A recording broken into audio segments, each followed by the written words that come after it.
Big pass டே 38ல என்னலாம் நடந்துச்சு அப்படின்றத பார்த்துடலாமா? இப்ப டே 37க்கான ரிவ்யூவே நான் போடல. ஏன் அப்படின்னு பார்த்தீங்கன்னா, இந்த ஸ்கூல் டாஸ்க் ஆரம்பிச்சதுலேருந்து ஒரு மாதிரி ரொம்ப டல்லாவே தான் போயிட்டு இருந்துச்சு. போன சீசன் வரைக்கும்லாம் வந்து இந்த ஸ்கூல் டாஸ்க் அப்படின்னு வரப்போ செம ஃபன்னா இருக்கும். அதுவும் இந்த கிளாஸ் எடுக்கிறதெல்லாம் கேட்கறதுக்கே வந்து அவ்வளவு ஜாலியா இருந்தது. எல்லாருமே கேரக்டர ரொம்ப சீரியஸா எடுத்துக்கிட்டு, அந்த ஃபன்னு, என்டர்டெயின்மென்ட் அப்படின்றதெல்லாம் ரொம்பவே குறைச்சு ஒரு மாரி சீரியஸாவே ஒரு ஸ்கூலுக்கு போயிட்டு வந்தா எப்படி இருக்குமோ, அந்த அளவுக்கு ஸ்ட்ரிக்ட்டான ஒரு ஸ்கூலா தான் இருந்துச்சு. இப்போ டே 37லாம் பார்த்தீங்கன்னா, அந்த எபிசோட பார்க்கிறத விட ஃபார்வர்ட் பண்ணி போயிட்டு வீடியோ கடைசியில ஒரு அங்கிள் வந்து சொல்லுவார் தெரியுமா? என்னென்ன நடந்துச்சு அப்படின்னு. அத தான் நான் கேட்டு, ஓ! இதெல்லாம் தான் நடந்துச்சா அப்படின்ற மாரி பார்த்தேன். நேத்து கூட பார்த்தீங்கன்னு வச்சுக்கோங்களேன், இந்த ப்ரோமோ 4 ஒண்ணு போட்டாங்க தெரியுமா? அப்படியே ஃபயரா இருந்தது. அத பார்த்தோன்னே, அடடே! பயங்கரமான ஒரு சம்பவம் நடக்க போகுது அப்படின்னு சொல்லிட்டு போய் லைவ் பார்க்க ஆரம்பிச்சது. பிக் பாஸ் குடுத்திருக்க சீக்ரெட் டாஸ்க். ஸ்டூடண்ட்ஸ் எல்லாம் சேர்ந்து டீச்சர்ஸ பிராங்க் பண்ண போறாங்க அப்படின்றது தெரிஞ்சிருச்சு. 1 ஹவர் எபிசோட்ல பார்த்தீங்கன்னா, ஸ்டார்ட்டிங்ல கொஞ்சம் ஃபன்னான விஷயங்கள்லாம் வந்து காட்டுறாங்க. ஆனந்தி எப்படி நைட்டோட நைட்டா வந்து எல்லா விஷயத்தையும் திருடி அழகா ஒளிச்சு வைக்கிறாங்க. அதுக்கப்புறம் அவங்களுக்குள்ளார லெட்டர் பாஸ் பண்ணிக்கிறது. வெளிய இருக்கிற ஸ்கூல் பெல்லுல இருந்து எல்லாத்தையுமே திருடி ஒளிச்சு வைக்கிறது. அதுக்கப்புறம் நம்ம வாட்ச்மேன் அண்ணா இருக்காரு இல்லைங்களா? ஐயோ! வேற லெவல் பெர்ஃபார்மன்ஸ். காலையில எந்திரிச்சு வந்து சுத்தியல நெஞ்சில வச்சுக்கிட்டு, இந்த ஸ்கூலுக்காக நான் உழைப்பேன் அப்படின்னு அவர் பண்றதா இருக்கட்டும், பாகுபலி மாரி 2, 3 போஸ்லாம் குடுப்பாரு. செம்மையா இருந்தது. அதுக்கப்புறம் என்ன ஆயிடுச்சு அப்படின்னு பார்த்தீங்கன்னா, ஸ்டூடண்ட்ஸ் எல்லாரையுமே கூப்பிட்டு டீச்சர் மேல இருக்கிற ஃபீட்பேக்க சொல்லுங்க அப்படின்னாங்க. அந்த இடத்துல கொஞ்சம் எபிசோட் டிராப் ஆகி ரொம்ப டிராக் ஆன மாரி இருந்துச்சு. ஸோ எல்லாரும் என்ன சொல்றாங்க அப்படின்னு பார்த்தீங்கன்னா, இந்த பிரின்சிபல் மேம் இன்னும் கொஞ்சம் சிரிச்சா நல்லாயிருக்கும். ரொம்ப ஸ்ட்ரிக்ட்டா இருக்காங்க. வைஸ் பிரின்சிபல் வந்து அவரு டீச்சர்ஸ ஹேண்டில் பண்ணா போதும். ஆனா அவர் டைரக்ட்டாவே ஸ்டூடண்ட்ஸ ஹேண்டில் பண்றாரு. இந்த மாரல் சயன்ஸ் டீச்சர் ஓரளவுக்கு கியூட்டா இருக்காங்க. இருந்தாலும் அவங்களுக்கு சில விஷயங்கள்லாம் தெரியல. அவங்களே என்ட்ட தான் கேட்கறாங்க அப்படின்னு நம்ம தீபக் சொல்றாரு. பட் இருந்தாலும் கத்துக்கிறது தப்பில்ல அப்படின்றனால அவங்க என்ட்ட இருந்து கேட்டு கத்துக்கிட்டோம். ஒண்ணும் பிரச்சனை இல்ல அப்படின்றாரு. இது முடிச்சதுக்கு அப்புறமா நம்ம பிக் பாஸ் என்ன ஸ்கூல்டா இது? ஒரு டிசிப்ளின் இல்ல அப்படின்னு சொல்லிட்டு உங்க அப்பா காலத்துலலாம் இந்த ஸ்கூல் எப்படி இருந்துச்சு தெரியுமா? எல்லாம் கிளீன் ஷேவ்ல இருப்பாங்க. இப்ப என்ன தாடி கீடியுமா சுத்திக்கிட்டு இருக்காங்க அப்படின்னோன, நம்ம பிரின்சிபல் வர்ஷினி மேம் என்ன பண்றாங்கன்னா, கிளீன் ஷேவ் தான் ரூல் அப்படின்னு சொல்லிடுறாங்க. ஆனா வர்ஷினி அவங்களுக்கு பார்த்தீங்கன்னா, பிரின்சிபல் அப்படின்னு சொல்லிட்டு சூப்பரா ஒரு கேரக்டர் குடுத்துருக்காங்க. செம்மையா ப்ளே பண்ணுவாங்க அப்படின்னு பார்த்தா, அங்கங்க பார்த்தீங்கன்னா பயங்கர ஆட்டிட்யூடா கம்முனு இரு, என்ன பண்ற? இங்க போ, அங்க போன்னு மட்டும் சொல்றாங்க. மீதி ஏதாவது ஒண்ணு ஆயிருச்சுன்னு வச்சுக்கோங்களேன், நம்ம வீட்லலாம் ஏதோ கருப்பாம்பூச்சி கிருப்பாம்பூச்சிய பார்த்தோன்னா, அம்மா அம்மான்னு கூப்பிடுற மாரி, இவங்களுக்கு அங்க என்ன பிரச்சனை வந்தாலும் வைஸ் பிரின்சிபல் இங்க வாங்க அப்படின்னு சொல்லி, அவங்களோட இஷ்யூவையும் சேர்த்து வைஸ் பிரின்சிபல் தான் பார்க்குறாரு. குடுத்த ரோல ஒழுங்கா யூட்டிலைஸ் பண்ணலையோ அப்படின்ற மாரி தான் எனக்கு ஃபீல் ஆச்சு. ஓகேங்க. ஸோ அப்ப இங்க இருக்கிற பசங்க எல்லாருமே கிளீன் ஷேவ் பண்ணிட்டு டிஃபரண்டான ஒரு ஆள் மாரி ஆயிடுறாங்க. இப்போ அடுத்து நம்ம மாரல் சயன்ஸ் கிளாஸ் நடக்குது. இதுவரைக்குமே நம்ம பிக் பாஸ் பார்க்குறப்போ, இந்த கிளாஸ் எடுக்கிறப்போலாம் அந்த இடத்துல ஒரு வன்மம் கலந்த ஒரு கிளாஸா தான் இருக்கும். என்னடா நேத்து ஃபுல்லா எல்லாரும் வந்தாங்க, ஜாலியா கிளாஸ் எடுத்துட்டு போயிட்டாங்களே அப்படின்னு பார்த்தா, இப்போ இந்த மாரல் சயன்ஸ் கிளாஸ்ல நம்ம ஜாக்லின் என்ன பண்றாங்க அப்படின்னு பார்த்தீங்கன்னா, எல்லார்கிட்டயுமே வந்து நான் உங்களுக்கு வந்து ஒரு மாரல் ஒண்ணு சொல்றேன். அது வந்து உங்களுக்கு லைஃப்ல யூஸ் ஆகும் அப்படின்னு சொல்லி ஒருத்தங்களுக்கும் பாயிண்ட்டா அடிக்க ஆரம்பிச்சுட்டாங்க. அது வந்து எந்த அளவுக்குனா, கொஞ்சம் இந்த பெர்சனல் லெவல்ல வந்து அட்டாக் பண்ற மாரி ஆயிருச்சு. இப்ப தீபக்க பார்த்து எனக்கு எல்லாமே தெரியும் அப்படின்னு சொல்லிட்டு எதிர்த்தவங்களுக்கு ஒண்ணுமே தெரியாதுன்னு சொல்லி அவங்கள மட்டம் தட்டுறது, அந்த மாரி பண்ணக்கூடாது.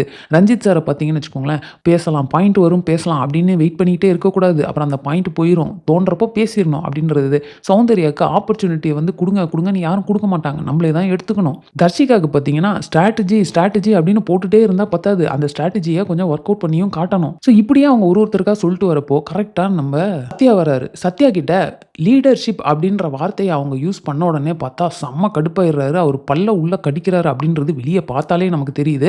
ஆனா ஜாக்லின் அத சரியா பார்க்கல போல. அவங்க பாட்டுக்கு கன்டினியூஸா ஒரு லீடர்ஷிப்னு வந்துச்சு அப்படின்னா, அதுல டிசிஷன்ஸ்லாம் வந்து நம்மளே எடுக்கணும் அப்படின்ற மாரி பேசினோனே சத்யாக்கு செம்ம கோவம் வந்துருது. இது மாரல் சயன்ஸ் கிளாஸ் மாரியே இல்ல. நாமினேஷனுக்கு வந்து நீங்க சொல்ற பாயிண்ட் எல்லாம் கொண்டாந்து இங்க சொல்லிக்கிட்டு இருக்கீங்க அப்படின்னோனே, இது என் கிளாஸ். நான் என்ன சொல்றேனோ அத தான் நீங்க லிசன் பண்ணணும் அப்படின்னு சொல்லி 2 பேருக்கும் பயங்கரமான வாக்குவாதமாயி, இவரு கிளாஸ விட்டு வெளில போயிடுறாரு. ஆனா நம்ம வைஸ் பிரின்சிபல் இருக்காரு பார்த்தீங்களா, பிக் பாஸ் ஸ்கூல்ல இடிஞ்சாலும் சரி, கேரக்டர் விட்டு நான் வெளிய வரமாட்டேன்டா அப்படின்னு சொல்லிட்டு சூப்பரா ப்ளே பண்ணிட்டு இருப்பாரு. அவரு வெளியவே போய் அவர கன்வின்ஸ் பண்ணி திரும்ப உள்ள கூட்டு வந்து உட்கார வச்சுடுறாரு. ஸோ ஆக மொத்தம் இந்த கிளாஸ் முடிஞ்சுச்சு. அடுத்து பார்த்தீங்கன்னா, சத்யா அண்ட் பவித்ரா இவங்க 2 பேரும் லவ் பண்ற மாதிரியான ஒரு ரோல் வந்து ப்ளே பண்ணியிருப்பாங்க. ஸோ இதுல வந்து ராணவ் வந்து பவித்ராவ தனியா ட்ரை பண்ணிக்கிட்டு இருப்பாரு. இப்போ பவித்ராவுக்கும், சத்யாவுக்கும் ஒரு சண்டை நடக்குது. அத பார்த்துட்டு நடுவுல ராணவ் நின்னு பயங்கரமா டான்ஸ் ஆடி என்ஜாய் பண்ணிக்கிட்டு இருக்காரு. இந்த ரணகளத்திலயும் உனக்கு ஒரு கிளுகிளுப்பு கேட்குதா? அப்படின்ற மாரி இந்த ஸ்கூல் டாஸ்க்குக்கு நடுவுலயும் நம்ம நாமினேஷன் ஃப்ரீ பாஸ் டாஸ்க்க மிஸ் பண்ணாம வந்து நம்ம பிக் பாஸ் வச்சுட்டாரு. ஸோ இதில பார்த்தீங்கன்னா, நம்ம பெண்கள் அணி வந்து இந்த நாமினேஷன் ஃப்ரீ பாஸோட ஃபர்ஸ்ட் டாஸ்க்க வந்து வின் பண்ணிடுறாங்க. என்னடா டல்லா போயிட்டு இருக்கே அப்படின்னு நம்ம எல்லாரோட மைண்ட் வாய்ஸும் வந்து நேரா பிக் பாஸ்க்கு போய் சேர்ந்துருச்சு அப்படின்னு நினைக்கிறேன். அவரு என்ன பண்ணிட்டாருன்னா, ஒரு டாஸ்க்க குடுத்தா இவனுங்க ஏதாவது பண்ணுவானுங்கன்னு பார்த்தா ஒண்ணுமே பண்ண மாட்றானுங்க. சரி நம்ம போயிட்டு குட்டைய குழப்பி விடுவோம் அப்படின்னு சொல்லிட்டு தீபக்க கூப்பிடுறாரு. கூப்பிட்டு ஒரு சீக்ரெட் டாஸ்க் என்னன்னா, இது வந்து ஸ்டூடண்ட்ஸ்க்கு மட்டும் தான் தெரியணும். அங்க இருக்கிற ஸ்டாஃப் ஸ்டாஃப்ஸ் யாருக்குமே தெரியக்கூடாது. இன்னைக்கு நைட்டு இந்த லைட்லாம் ஆஃப் பண்ணதுக்கப்புறம் ஹாஸ்டல் சும்மா களை கட்டணும் அப்படின்றாரு. உடனே தீபக் வெளியே போயிட்டு எல்லாரையும் அசெம்பிள் அப்படின்னு சொல்லி கூப்பிட்டு உட்கார வச்சு என்ன பிளான் பண்ணலாம் அப்படின்னு பார்க்குறாங்க. ஸோ பவித்ரா, சத்யா, அதுக்கப்புறம் ராணவ் இவங்க 3 பேருக்குள்ளார ஆஸ் அ கேரக்டராக வந்து சில பிரச்சனைகள் போகுது இல்லையா அந்த லவ் மேட்டரில். அதையே நம்ம யூஸ் பண்ணி இதை ஸ்டார்ட் பண்ணுவோம். இதில் இருந்து நம்ம அப்படியே பெருசு பெருசாக கொண்டு போய் எந்த அளவுக்கு அடிச்சுக்கிறோமோ அந்த அளவுக்கு அடிச்சிக்கலாம் அப்படின்னு சொல்லி பிளான் பண்ணுறாங்க. அதே மாதிரி பார்த்தீங்கன்னா பவித்ரா ராணவ் கிட்ட என்னது இது நானும் அவனும் சண்டை போட்டுக்கிட்டோம்னா நீ உடனே வந்து உள்ளே பேசுவியா, அது எப்படி நீ வந்து இப்போ வந்து லவ் பண்ணுறேன்னு சொல்ல, நீ என்ன இந்த மாதிரிலாம் பண்ணுற, இது தப்பு அப்படின்றாங்க. உடனே சத்யாங்க வந்து என்ன பிரச்சனை அப்படின்றாரு. ஸோ அப்படி இப்படின்னு இவங்க 3 பேரும் கத்த ஆரம்பிச்சிடுறாங்க. எல்லாரும் வர ஆரம்பிச்சிடுறாங்க. ஓகே இனிமேல் இந்த ஸ்கூலில் யாருமே லவ் பண்ணக்கூடாது அப்படின்னு ராணவ் சொல்ல, இதில் நம்ம சௌந்தர்யா மட்டும் எல்லாரும் வாய்ஸோடையும் என் வாய்ஸ் கேட்கணும்டா அப்படின்ட்டு எந்த அளவுக்கு கத்த முடியுமோ அந்த அளவுக்கு கத்தி சும்மா பக்கத்தில் உட்காந்தா லவ்வா, யார் இப்போ லவ் பண்ணா, என்ன பண்ணாங்க அப்படின்னு சொல்லி அவங்க ஒரு பக்கம் கத்த, அங்கே இருக்கிற டீச்சர்ஸ்லாம் ஒரு செகண்ட் மிரண்டுட்டாங்க. எல்லாரும் வராங்க. ஜாக்லின் ஒரு பக்கம் வராங்க, நம்ம விபி சார் ஒரு பக்கம் ஓடி வராரு, பிரின்சிபல் மேம் எப்பவும் போல விபி சார் கூடயே ஓடி வந்து நின்று வேடிக்கை பார்த்துக்கிட்டு இருக்காங்க. ஸோ இப்படியே இந்த ஃபைட் போய்கிட்டு இருக்கு. நம்ம அன்ஷிதா என்ன சொல்றாங்கன்னா, இனிமே இந்த கண்டென்ட்ல கூட லவ் அப்படின்ற ஒரு விஷயமே வேணாம், ஏன்னா அதனால தான் இவ்வளோ பிரச்சனை நடக்குது அப்படின்றாங்க. சௌந்தர்யா மறுபடியும் வந்துட்டு ஏன் ஸ்கூல்னா வந்து லவ் பண்ண மாட்டாங்களா, அதுவும் பக்கத்தில் உட்காந்துருந்தா உடனே லவ்வான்னு அவங்க திரும்ப அந்த பாயிண்டே சொல்லி கத்த ஆரம்பிச்சிடுறாங்க. ராணவ தனியாக உள்ளே கூட்டிகிட்டு வந்து மஞ்சரி எல்லாருமே வந்து அட்வைஸ் பண்ணுறாங்க. இதில் நம்ம வைஸ் பிரின்சிபல் அருண் இருக்கார் இல்லைங்களா, அவரை வந்து நிறையா வாட்டி ராணவ் அப்படின்றது பதிலாக ராயன்னு கூப்பிட்டுருவாரு. இந்த சண்டையில் வேற அவர் ராயன் அப்படின்னு கூப்பிட்டோன்னே ராணவ் டென்ஷன் ஆகி, என் பேர் கூட உங்களுக்கு தெரியல, நான் ஃபஸ்ட்டு பர்ஃபார்மர்னு சொல்லிட்டே இருக்கீங்க, ஆனால் என்னை எதுவுமே பர்ஃபார்ம் பண்ணவே விட மாட்டீங்க, இது ஒரு பாயிண்ட்டாக எங்கெங்கெல்லாம் யார் யாருக்கெல்லாம் பாயிண்ட் கிடைக்குதோ பேச ஆரம்பிச்சிட்டாங்க. இது ஒரு கட்டத்தில் என்ன ஆயிடுச்சு அப்படின்னு பார்த்தீங்கன்னா, அங்கே இருக்கிற டீச்சர்ஸ்லாம் இது பிராங்க்னு தெரியாத காரணத்தினால நிறையா விஷயங்கள் வந்து பண்ண ஆரம்பிச்சிட்டாங்க. அவங்க வந்து அவுட் ஆஃப் கேரக்டர் போய் அவங்க டென்ஷன் ஆகி மஞ்சரி ஒரு பக்கம் கத்துறாங்க, அழுகுறாங்க. ஜெஃப்ரி பார்த்தீங்கன்னா பிடி சார் இல்லையா, அவரும் வந்து அவருக்கும் ரியாக்கும் ஒரு பயங்கரமான கிளாஷ் ஆகி அவர் சட்டையெல்லாம் கலட்டி போட்டுட்டு கத்திட்டு வருவார். ஜாக்லின் ஒரு பக்கம் டென்ஷன் ஆகி ஏன் இப்போ கத்திக்கிட்டே இருக்கீங்க, என்னதான் பிரச்சனை அப்படின்றப்போ சௌந்தர்யா தேவையில்லாமல் ஒரு வார்த்தை விட்டுருவாங்க. என்ன காலையில் சீக்கிரம் எழுந்திரிச்சனால நீ இப்படி இருக்கியா, என்ன பிரச்சனைன்னு கேட்டோன்னே ஜாக்லின் ஹர்ட் ஆகி போய் பாத்ரூமில் கதவை சாத்திட்டு குபுன்னு ஒரு பக்கம் அழுகுறாங்க.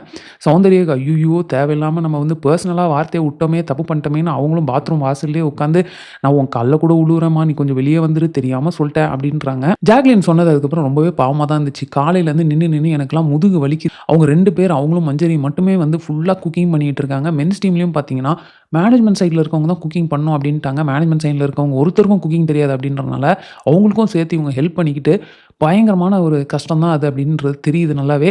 ஸோ இப்போ வரைக்கும் பார்த்தீங்கன்னா இது வந்து ஜஸ்ட் ஒரு டாஸ்க், சீக்ரெட் டாஸ்க் அப்படின்றத அவங்க வெளியே சொல்லவே இல்லை. அவங்களுக்குள்ள என்ன பேசிக்கிறாங்கன்னா பார்ப்போம், இது வந்து ஒரு கிரைசிஸ் மேனேஜ்மெண்ட், இந்த மேனேஜ்மெண்ட் எப்படி இந்த ஒரு இதை ஹேண்டில் பண்ணுறாங்க நம்ம பார்ப்போம்.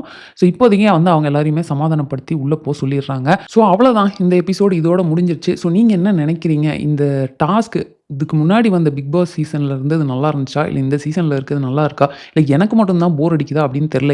ஏன்னா லைவை பார்க்குறப்போவே வந்து ரொம்ப போர் அடிக்குது. ஒரு மணி நேரம் கழித்து வந்து பார்த்தாலும் அதே 2 பேர் தான் பேசிகிட்டு இருக்க மாதிரி இருக்குது. என்னடா இது ஒரு பரபரப்பே இல்லை அப்படின்னு பார்க்குறேன். 1 ஹவர் எபிசோட் கொஞ்சம் பரவாயில்லையா இருக்குது பார்க்கறதுக்கு.